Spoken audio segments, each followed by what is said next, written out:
Hey guys, what's up? Kind of an exciting day for me.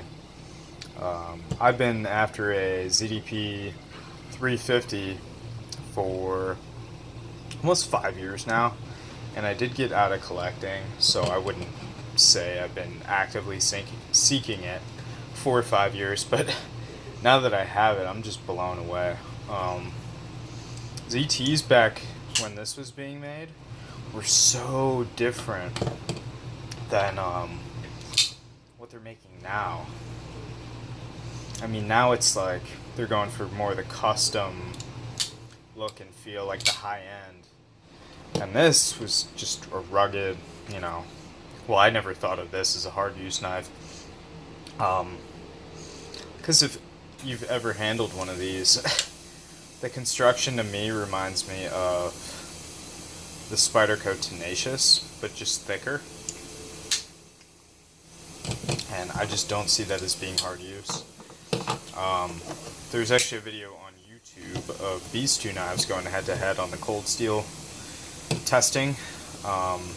This one lost, go figure, but I mean, if I cut with a knife this way, I would take this knife, but honestly, I take this over that any day of the week. Seriously, any day. This one's de-assisted, and as you can see, it actually has a crazy nice action. It doesn't have much of a detent, but the action's amazing. Some people were saying they don't know how to use these thumb studs, and I don't know. I don't know how you could not know how to do that. Blows my mind. People really blow my mind. Man, I'm getting into the smaller knives these days. Not that this is small, but for those of you who are into modern, like current in production knives, this is a Kershaw Link. And I think you can see they're pretty similar. Here it is against an Endura in Vitoku 2.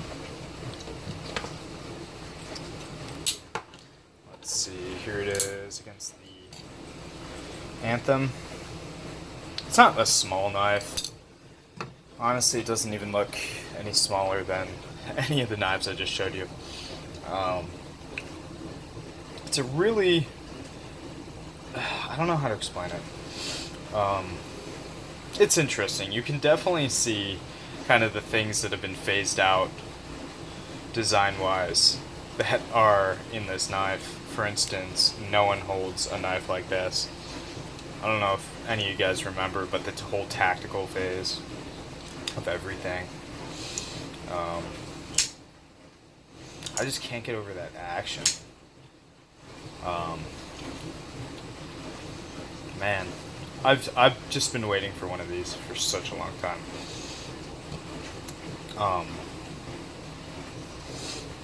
And it's not a perfect knife. Seriously, it isn't. Blade centering is off.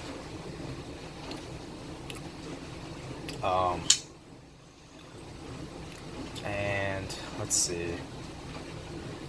There's kind of some hot spots, like right here, and a little bit towards the end. What else? Trying to feel.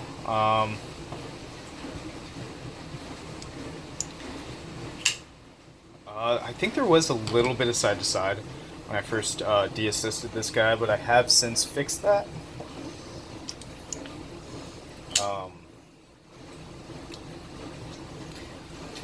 What else? zdp189 cutting edge.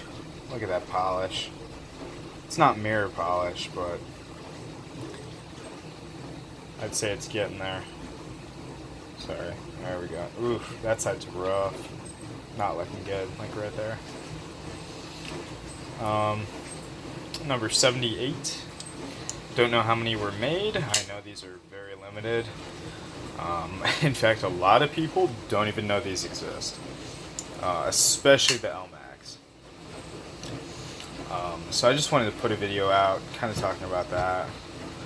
And just kind of showing the knife off, because I mean, it's not often you see these, and I think, if I'm correct, this will be the third video on YouTube talking about this specific configuration of this knife. So I'm actually kind of excited.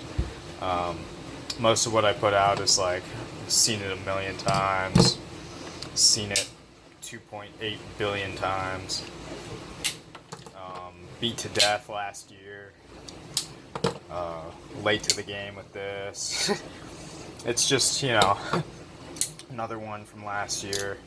It's just crazy. I mean, I've been out of the game for too long, but I don't know. I was just excited when I saw this come up for, actually I was talking to a buddy, and I saw he had two of them, one being LMAX, one being ZDP, and I was like, hey, he's actually the same guy that sent me this knife for free. This is an M390 Kershaw Link, and he just gave it to me. So real nice guy. Yeah. This guy I got for a pretty good deal. I'm not going to say how much, because it's not a good deal for this knife.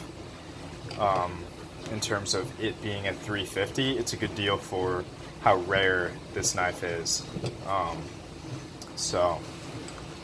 Alright guys, I'm going to be making a couple more videos about this, kind of just talking about my thoughts on how knives like this have really changed over the past couple years. How absurd it is that this is a really good knife. It cuts really well. It's comfortable. This is a really good knife. It cuts pretty much the same as that. It's also very comfortable.